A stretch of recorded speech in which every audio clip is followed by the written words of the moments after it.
마태복음 28장 18절부터 20절을 제가 낭독하겠습니다. 예수께서 나와 일러 가라사대 하늘과 땅의 모든 권세를 내게 주셨으니 그러므로 너희는 가서 모든 족속으로 제자를 삼아 아버지와 아들과 성신의 이름으로 세례를 주고 내가 너희에게 분부한 모든 것을 가르쳐 지키게 하라. 볼지어다 내가 세상 끝날까지 너희와 항상 함께 있으리라 하시니라. 아멘. 예, 또 공교롭게도 그 김병규 목사님 오셔서 마태복음 28장 이 본문을 가지고 강설을 하셨는데 공교롭게도 제가 또 본문이 겹쳤습니다. 그러나 염려는 마십시오. 전혀 다른 내용이니까요.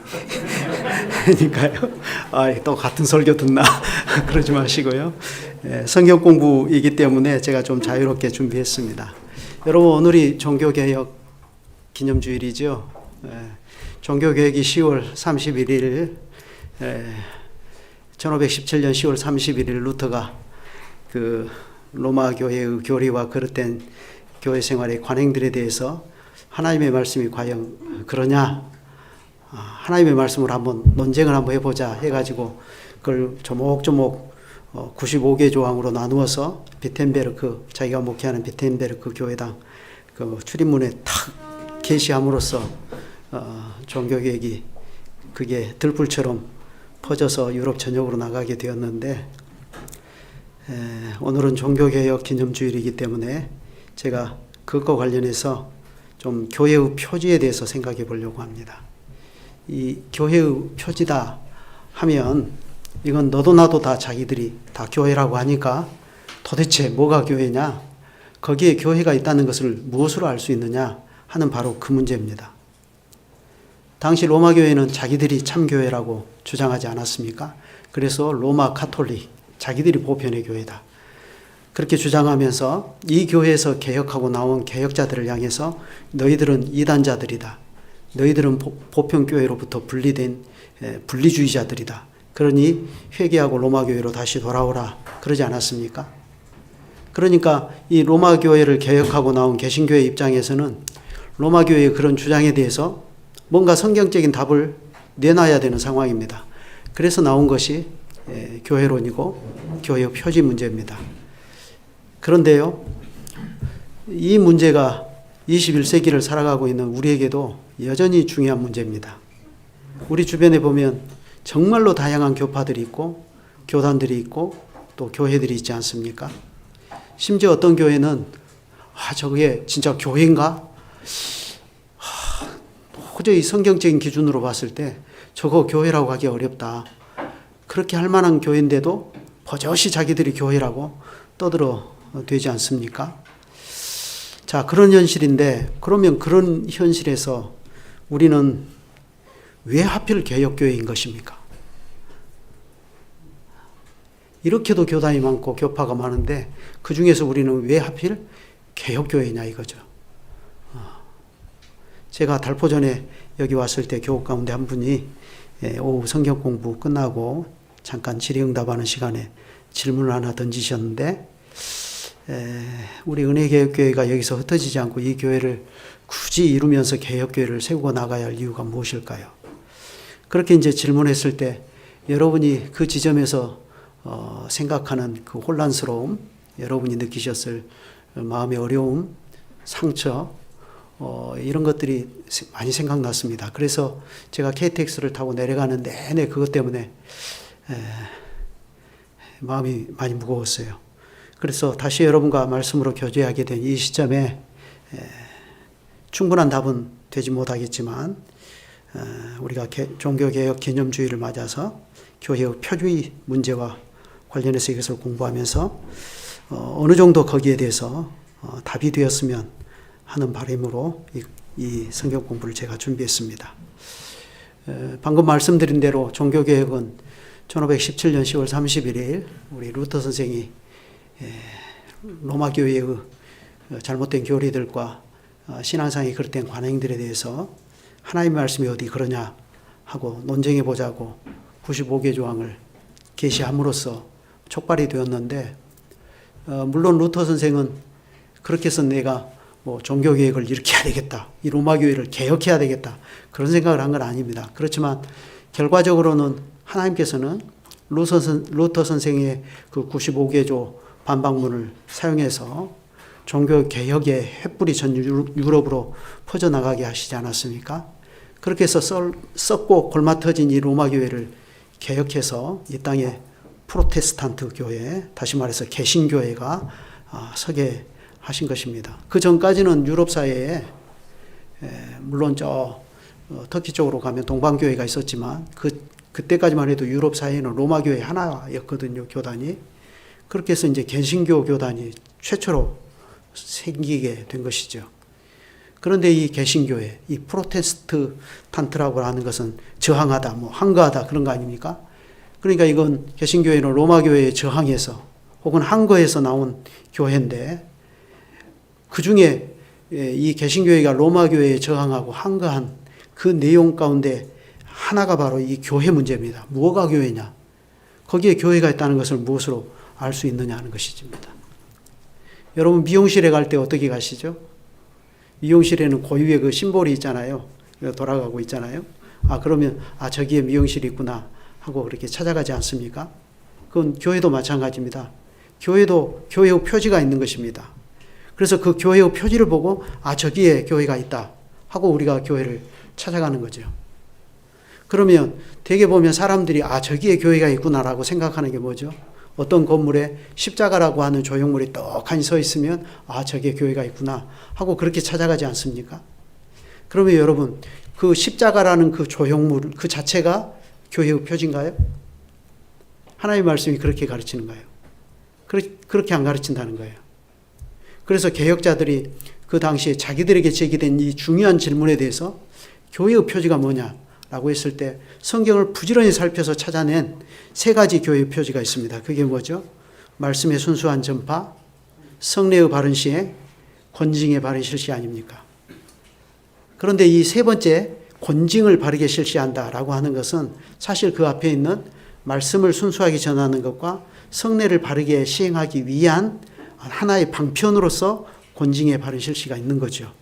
그래서 중요한 것은 결국 그 앞에 있는 두 가지입니다. 말씀의 순수한 전파와 성례의 바른 시행이라는 것입니다. 그래서 어디에서 예수 믿는 신자들이 모여서 순수하게 설교되는 말씀을 듣고 성례를 바르게 시행하면서 하늘의 주님을 섬기고 나가는 그걸 보면 저기에 교회가 있구나 하고 우리가 알 수가 있게 되는 거죠. 그러면 한 가지 더 질문을 해봅시다. 그러면 이 교회 표지와 여러분은 무슨 상관이라고 생각하십니까? 한 번이라도 그 생각해 보셨어요? 그냥 교회의 표지라는 것은 개혁자들이 이렇게 가르쳤지 그게 아니고 이 교회의 표지가 오늘 나와 무슨 상관이지? 여기에 대해서 고민해 보신 적 있냐고요. 교회 표지를 그냥 교회와 나를 고민했어요. 그랬죠? 네, 교회와 나를 고민했죠. 교회의 표지와 나는 별로 고민 안 했죠. 네. 근데 그 말이 그 말이에요, 사실은. 그래서 우리는 이 문제를 교회의 표지를 통해서 이게 나와 어떤 관계가 있고 그래서 결국 이것이 우리 시대에 내가 왜 개혁교회를 이루고 살아야 하는지 그 문제와 관련이 되어 있으니까 그걸 한번 생각해 보자는 거죠. 오늘날 우리 주변을 보면 우리는 개혁교회를 이루기 너무 어려운 형편 가운데 있습니다. 제일 큰 장벽이 뭐죠? 우리 주변에 보면 교회 때문에 상처받는 분들이 너무 많아요. 저희 교회도 마찬가지거든요. 저희 교회도 많은 교우들이 이렇게 새로 오신 분들이 있는데 그분들이 되게 보면 교회에서 상처받아서 와요. 근데 교회에서 상처받았다는 게 되게 보면 목사 때문에 상처받아가지고 오시더라고요. 그래서 참 목사로서 책임을 많이 느끼는데 근데 이제 막상 와서 보니까 어떻습니까? 개혁교회라고 해서 다를 줄 알았는데 막상 와보니까 똑같거든요. 여기에도 상처를 주고 상처받는 일들이 막 발생하거든요. 그러니까 개혁교회라고 해서 다른 줄 알았는데 뭐 여기도 별 수 없구나 그런 생각이 들고 그래서 교회에 대한 상처, 실망 이런 것들 때문에 개혁교회를 등질 수밖에 없는 그런 현실에 우리가 내몰리기도 합니다. 또 혼인을 하거나 또 직장을 선택해서 가거나 하는 우리 생활에 중대한 변화를 불러일으키는 이런 일들이 개혁교회가 주변에 많지 않다 보니까 어쩔 수 없이 개혁교회를 등지고 그냥 보통으로 예배하는 교회로 갈 수밖에 없는 그런 상황에 우리가 내몰립니다. 또 이런 생각도 있죠. 개혁교회는 너무나 보수적이다는 거예요. 그래서 그 예배 형식이나 교회를 이루고 나가는 그것들을 보면 너무 시대에 뒤떨어져 있다는 거예요. 특히 젊은 사람들 생각이 그렇습니다. 그래서 활기가 없다라는 거예요. 그래서 좀 더 활기 있는 교회를 좀 이루어보자 해가지고 어떻게 하죠? 요즘은 말씀의 강단을 교회에서 치워버리죠. 여러분 유튜브 한번 봐보세요. 제가 이 강서를 준비하려고 내가 틀리면 안 되니까 제가 여러 교회 유튜브를 봤거든요. 근데 거의 대부분이 그래요.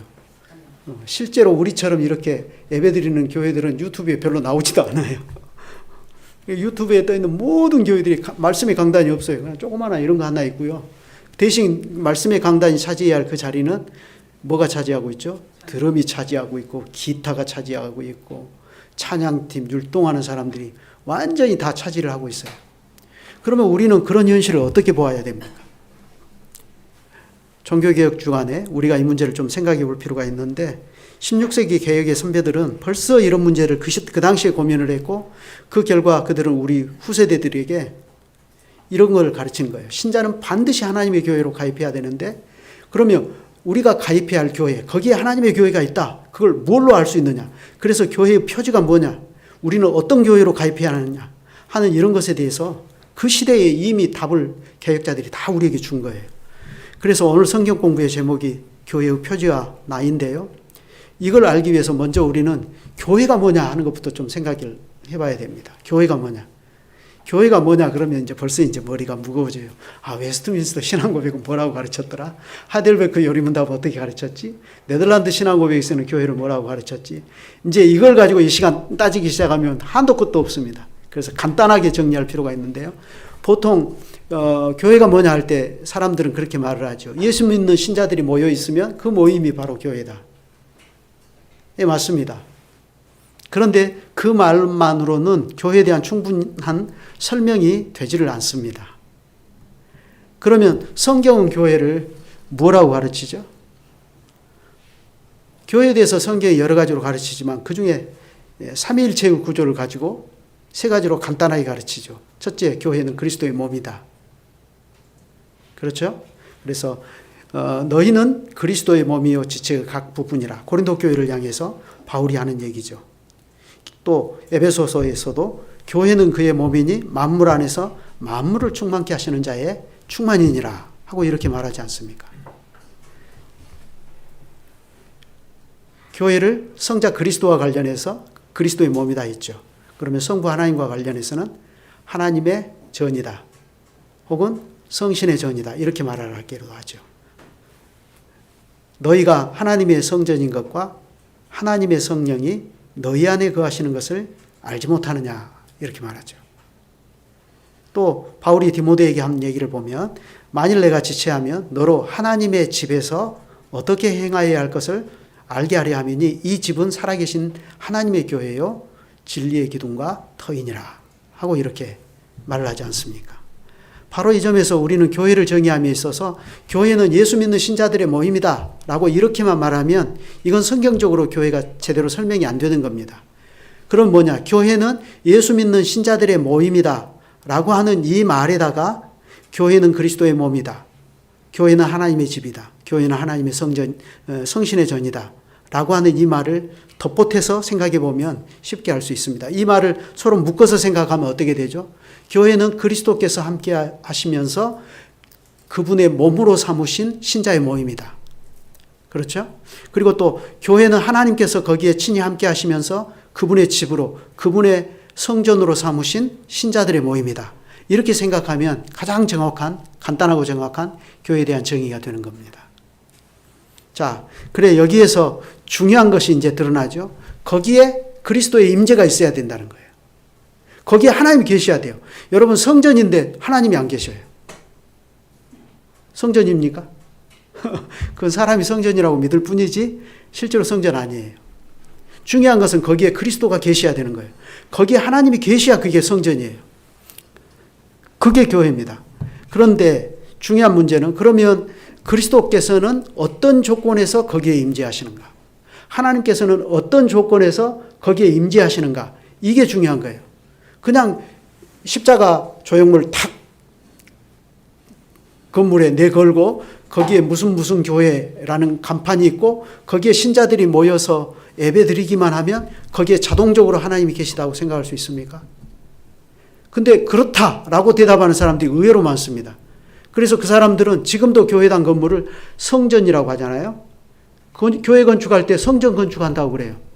왜 그렇죠? 거기에 하나님 계신다. 우리가 이 교회당이라는 이 건축을 딱 그 성전의 의미를 가지고 지어 놓으면 거기에 하나님 자동적으로 와 계시다고 생각하는 거예요. 그런데요, 놀라지 마십시오. 그렇게 생각한 사람들이 바로 종교개혁 당시 로마교회 사람들입니다. 로마교회에서는 교회가 있는 곳에 그리스도가 계시다 이렇게 말했습니다. 잘 생각하셔야 돼요. 물론 잘 아시겠지만요. 로마교회는 교회가 있으면 거기에 그리스도가 계시다 이렇게 생각하는 거예요. 그렇게 주장했어요. 그리고 지금도 그렇게 주장합니다. 그런데 거기에 대해서 개혁자들은 뭐라고 얘기했죠? 정반대로 얘기해요. 그리스도가 있는 곳에 교회가 있다 이렇게 말해요. 그러니까 같은 논제를 가지고 정반대로 얘기하고 이해를 하는 거죠. 어느 것이 더 성경적입니까? 만약 로마교회의 주장처럼 교회가 있는 곳에 그리스도가 있다 이 말이 맞으면, 이게 성경적으로 더 맞는 말이면, 그러면 개혁자들이 개혁하고 나온 것은 전부 다 공교회를 해치고 나온 분파주의자들이 되어버리는 거예요. 그러니까 이 문제도 개혁자들은 성경적인 답을 찾아서 말을 할 수밖에 없는 거예요.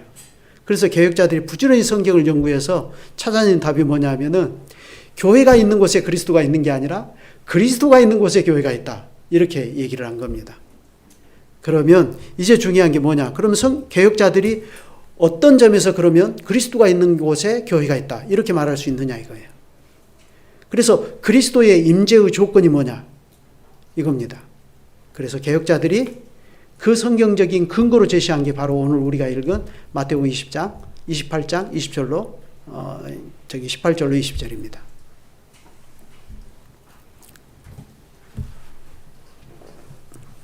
자, 거기 보면 뭐라고 하셨죠? 볼지어다 내가 세상 끝날까지 너희와 항상 함께 있으리라 하셨습니다. 여기에 주님이 세상 끝날까지 항상 너희와 함께 있겠다 하는 이 약속이 있죠. 그러면 부활하시고 하나님 우편에 오르신 주님께서 세상 끝날까지 너희와 항상 함께 있겠다 하고 약속하신 이 상황은 어떤 상황이죠? 그 말할 것도 없이 바로 앞의 상황입니다. 하늘과 땅의 모든 권세를 내게 주셨으니 그러므로 너희는 가서 모든 족속으로 제자를 삼아 아버지와 아들과 성신의 이름 안으로 세례를 주고 내가 너희에게 분부한 모든 것을 가르쳐 지키게 하라. 그러니까 이 상황은 지금 어떤 상황이죠? 사도들이 세상에 나가서 하늘과 땅의 모든 권세를 가지신 이 그리스도를 전파하는 상황입니다. 세상에 오셔서 십자가에 죽으시고 부활하신 그리스도는 하늘과 땅의 모든 권세를 받으신 퀴리오스다. 그러니 너희는 회개하고 이 그리스도에 돌아와서 죄사함을 받으라. 그리하면 성신을 선물로 받는다 하고 이 말씀을 전하는 상황이에요. 그래 이 말씀을 믿고 회개하고 주께 돌아온 사람을 제자로 삼아서 세례를 베풀어서 교회로 연합시키는 그 상황입니다. 그래 바로 이런 사람들을 가리켜서 그리스도의 제자라 하지 않습니까? 그러니까 뭐가 그리스도의 제자냐? 그런 책도 있죠. 당신은 제자입니까?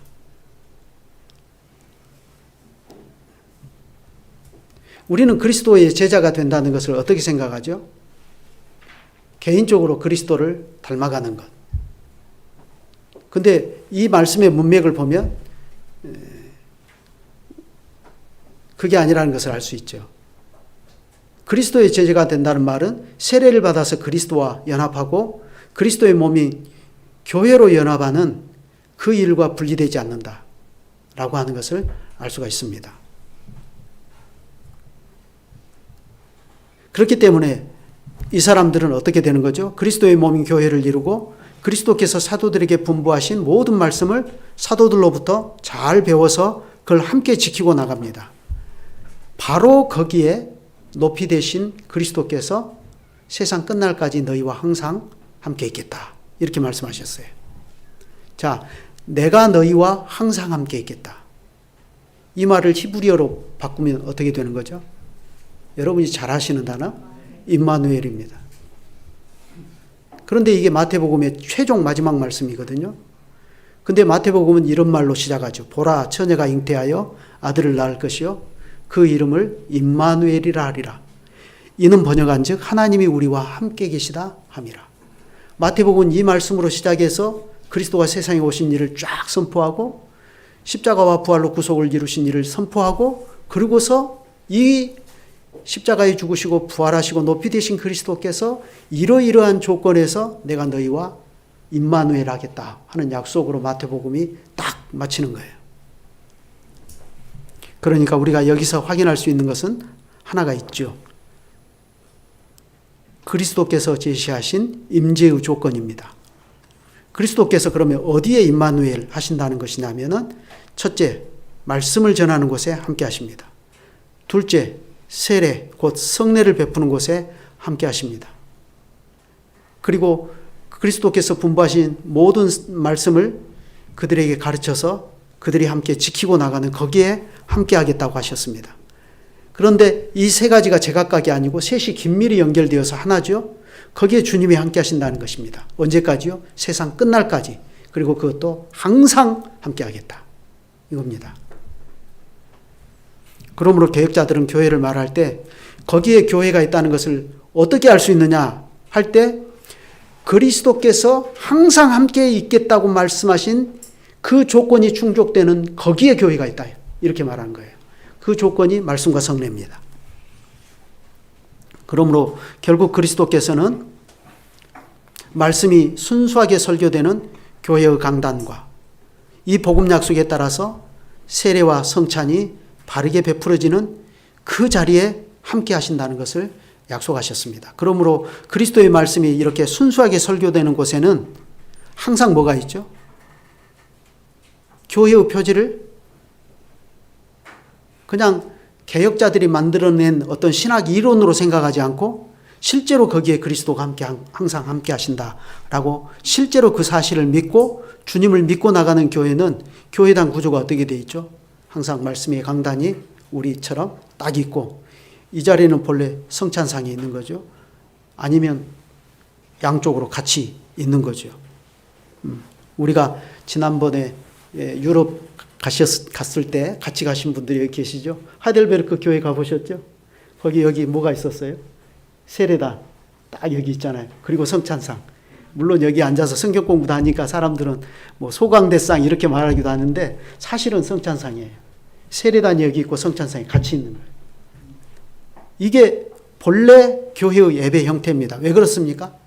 말씀과 성례 거기에 주님이 함께 하시겠다고 하셨기 때문에 그걸 믿고 말씀과 성례 주님이 임재하시는 그 조건에 모여서 예배하는 것 그게 교회의 공적인 예배입니다. 이게 교회입니다. 이게 교회의 예배입니다.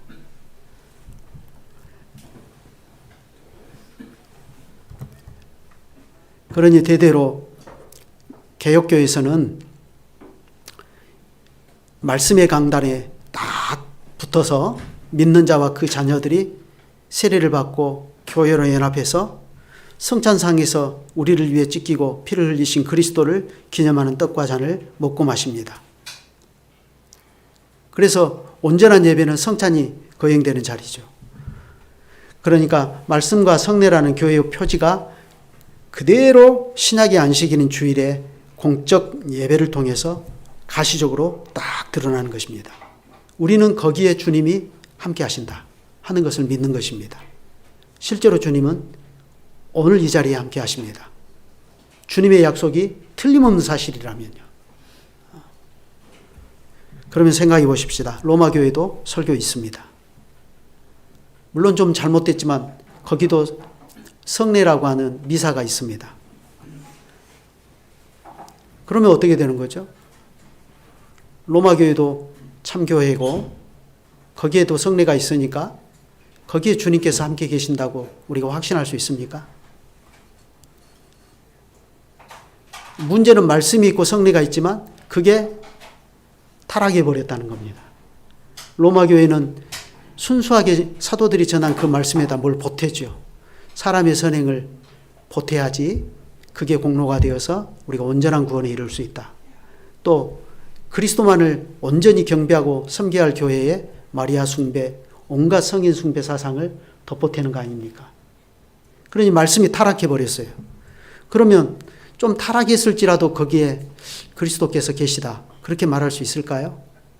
거기에 대해서 종교개혁자들이 고민한 게 바로 갈라디아서 1장 이야기입니다. 그러나 우리나 혹은 하늘로부터 온 천사라도 우리가 너희에게 전한 복음 외에 다른 복음을 전하면 저주를 받을지어다. 이거 아닙니까?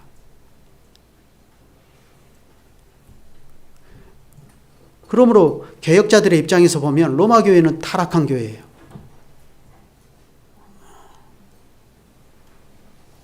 따라서 개혁자들은 하나님의 말씀을 설교할 때 그 말씀을 혼잡이 없이 순수하게 전하는 이 점이 중요하다고 그랬습니다.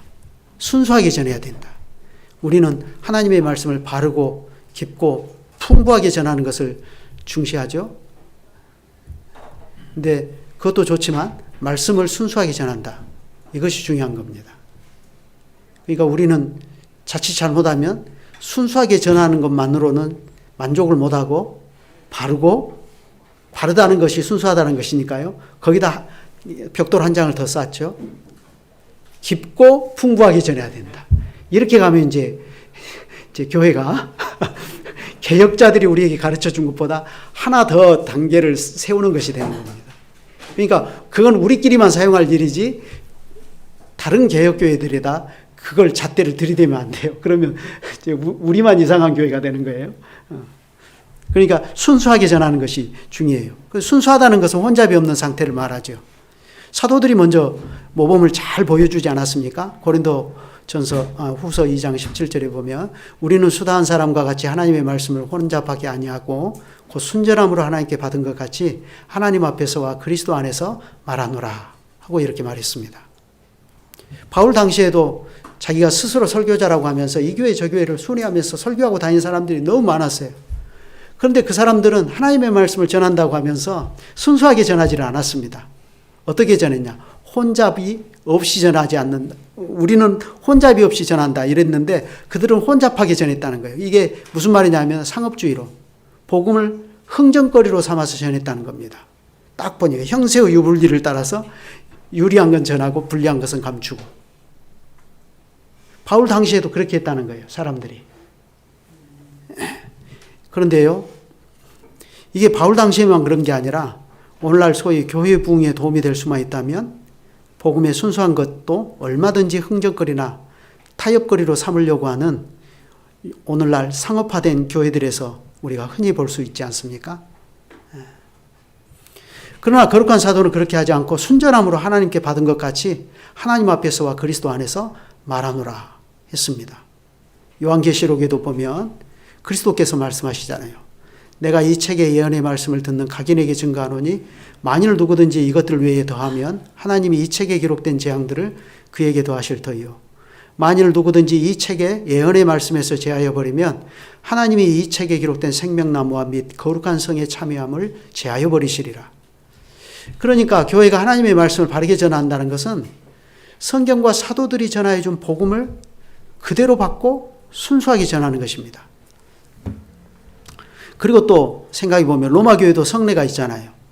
그런데 로마 교회의 성례는 여러분이 아시는 것처럼 화채설을 주장하잖아요. 사제가 그것을 축사하고 떼어주는 순간 그리스도의 실제 몸과 피로 변한다. 그러니까 그들의 성례가 아주 미신적인 행위가 되어버렸어요. 그렇기 때문에 그렇게 해서는 안 된다. 성례를 바르게 시행해야 된다 하는 것인데, 그러면 어떻게 하는 게 성례를 바르게 시행하는 거냐.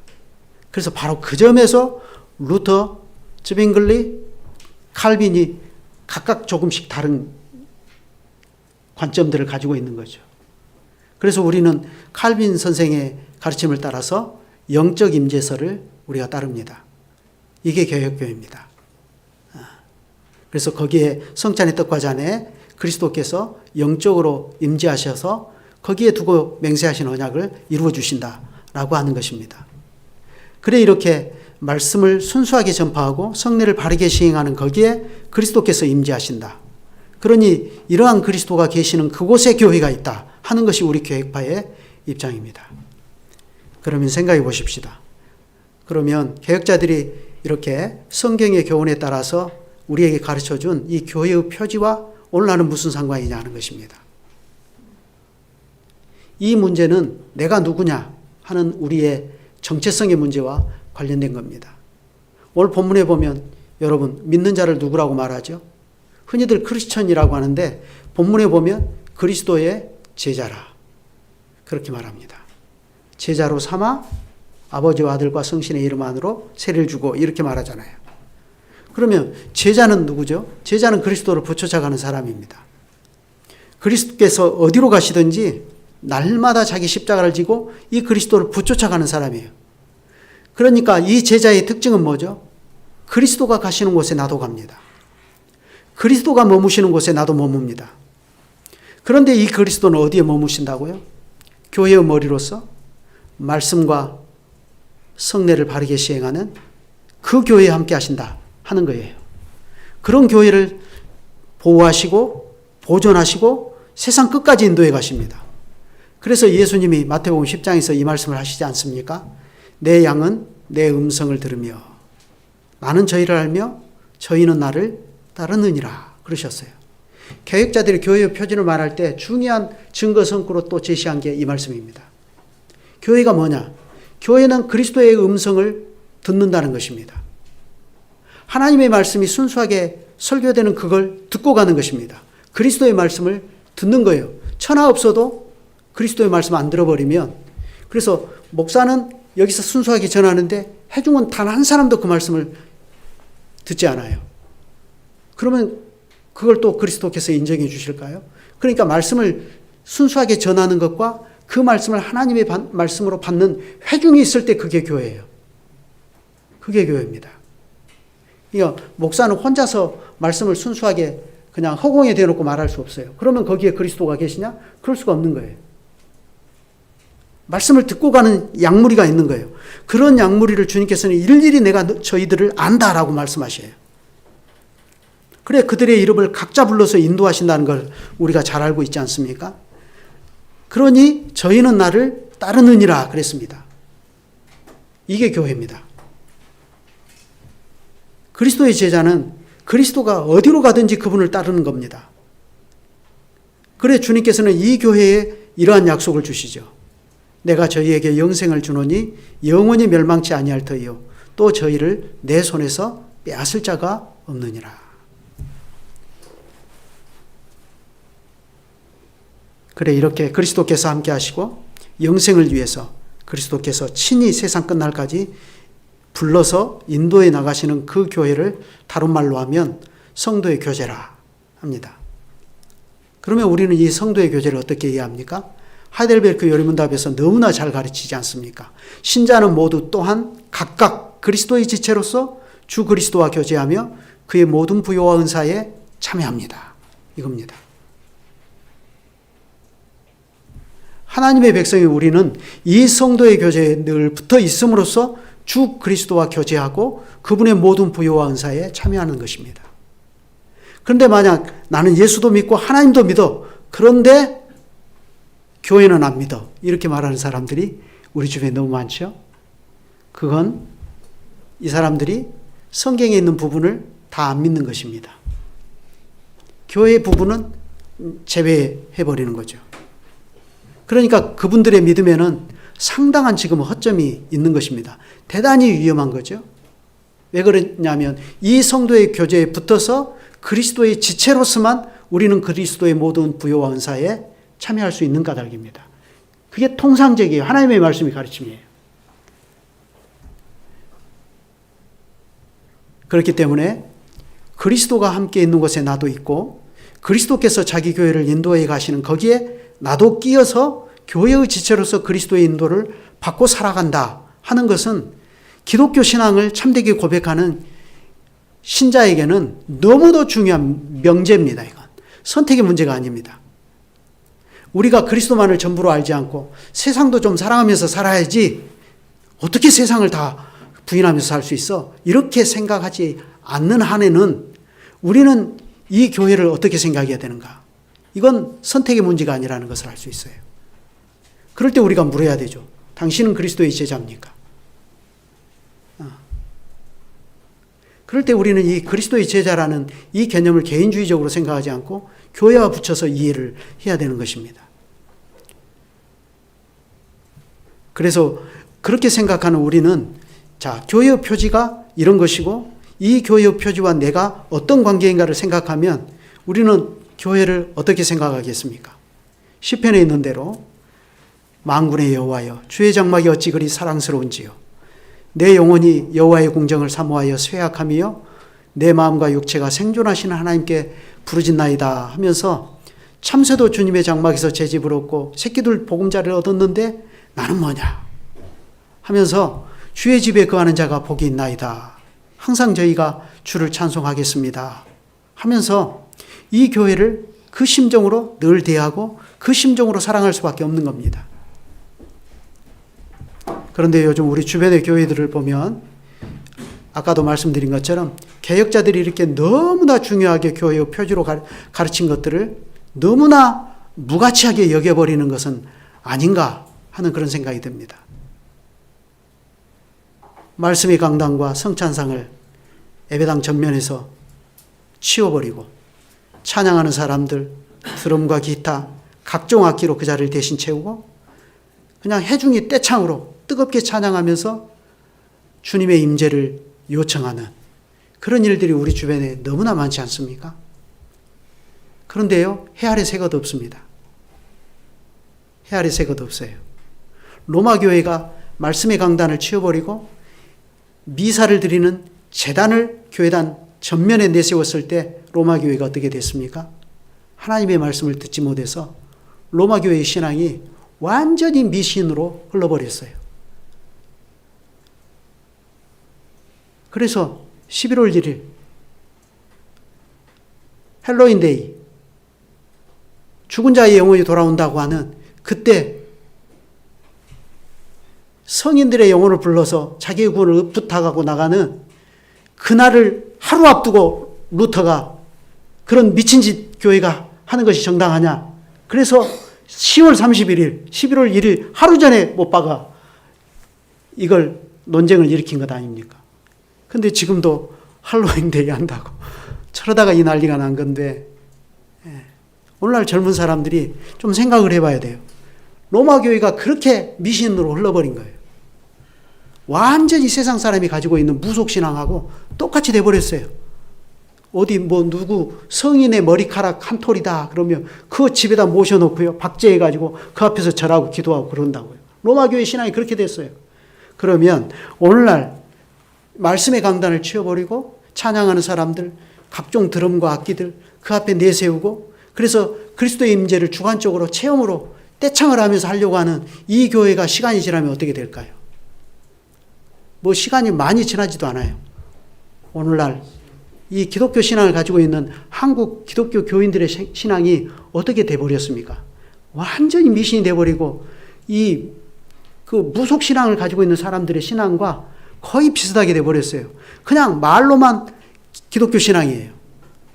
참 부끄러운 얘기인데 제가 그 이야기를 듣고 야, 참 내가 이런 일반 교회, 대한민국교회 장로회를 떠난 지가 30년이 되니까 그 사이에 이렇게 바뀌어버렸나. 적어도 내가 거기에 몸담고 있을 때는 덜 그랬는데 그런 생각이 들었던 계기가 있는데 최근에 제가 어떤 카페를 갔는데 카페를 월요일 날 이제 쉬는 시간 날이니까 책 하나 카페 가서 읽어야 되겠다 하고 카페를 갔는데 가니까 뭐 성구들이 막 적어져 있는 거예요. 그래서 손님이 아무도 없더라고요. 손님이 아무도 없고 젊은 아주머니 한 분이 계셔서 주인이라고 오셔가지고 차를 다 주셔서 교회 다니시냐고 그러니까 어떻게 하십니까?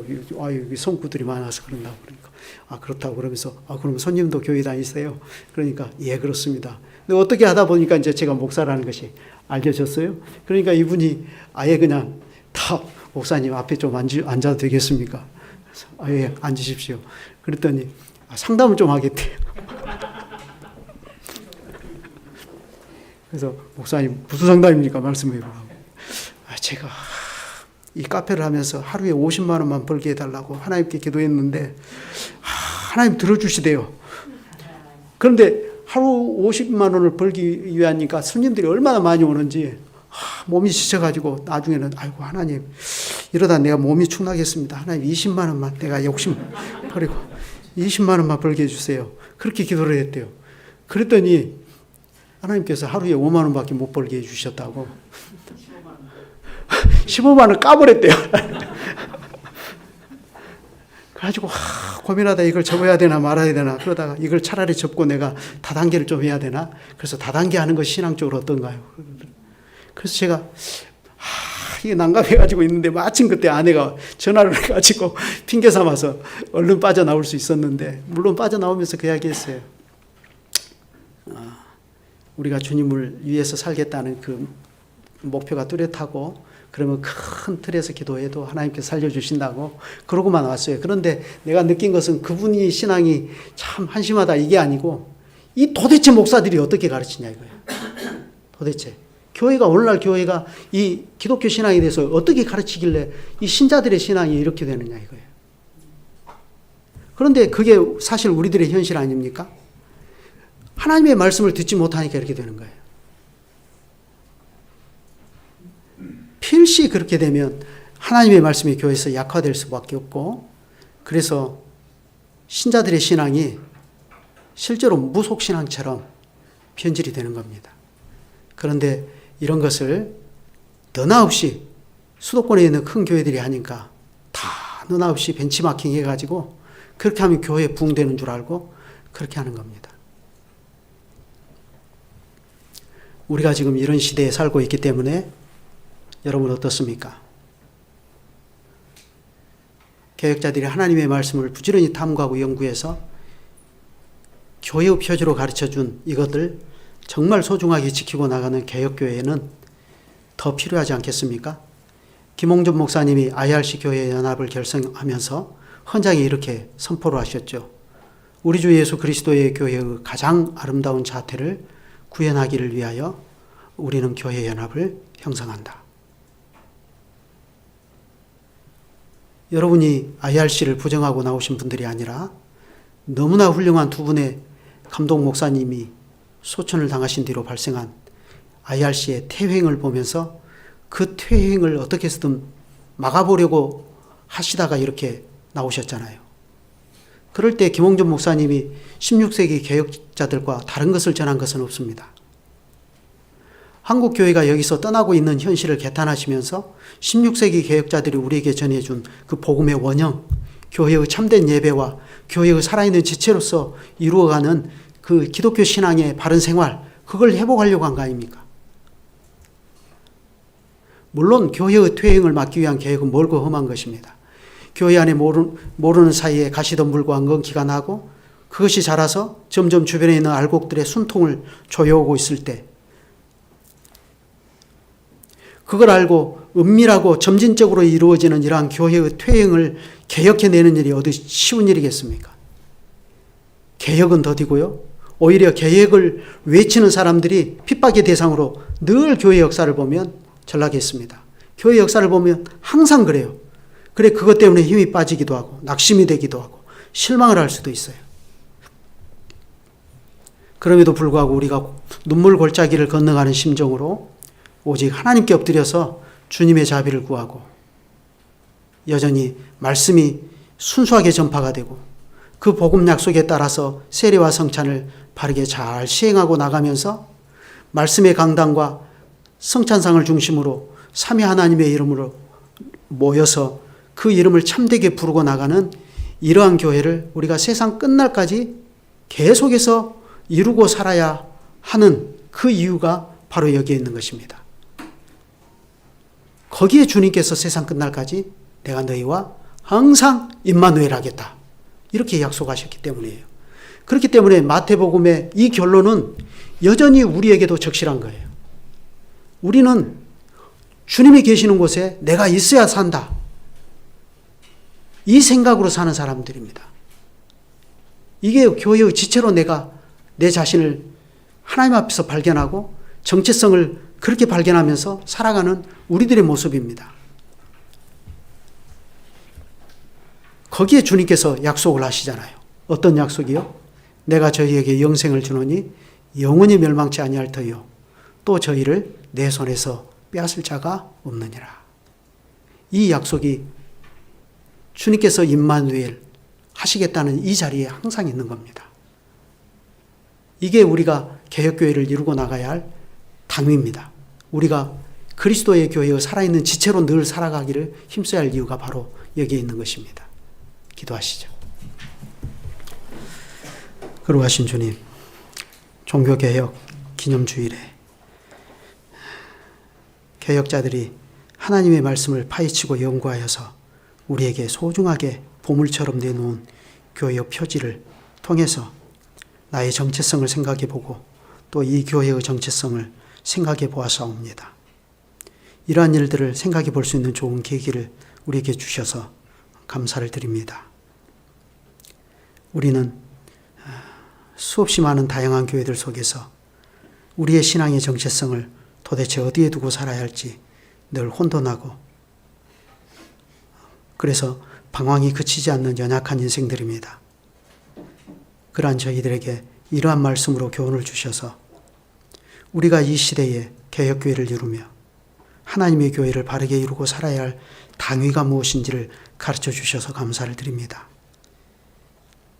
여기에 주께서 세상 끝날까지 너희와 항상 함께 있겠다 하고 임마누엘의 약속을 해주셨습니다. 주님의 그 임마누엘의 약속은 2000년 전 마태복음에서 있는 이야기로 끝나는 것이 아니라 오늘 주일마다 저희가 이렇게 모여서 말씀의 강단과 선창산 주변에 모여서 삼위 하나님의 이름을 경건하게 부르고 나가는 우리 믿는 자들과 우리 믿는 자들의 자녀들이 모여있는 이곳에 주시는 주님의 약속이겠사오니 이 약속을 주님께서 틀림없이 이루어 주시고 또 우리는 그것을 틀림없이 믿고 나가게 하여 주시옵소서. 그래 이곳에 한 분 주신 영생을 빼앗기지 않도록 우리를 지키고 보호하시겠다는 주님의 약속이 이곳에서 계속해서 이루어지는 복을 저희가 다 누리게 하시옵소서. 주 예수 그리스도의 이름으로 기도드립니다. 아멘.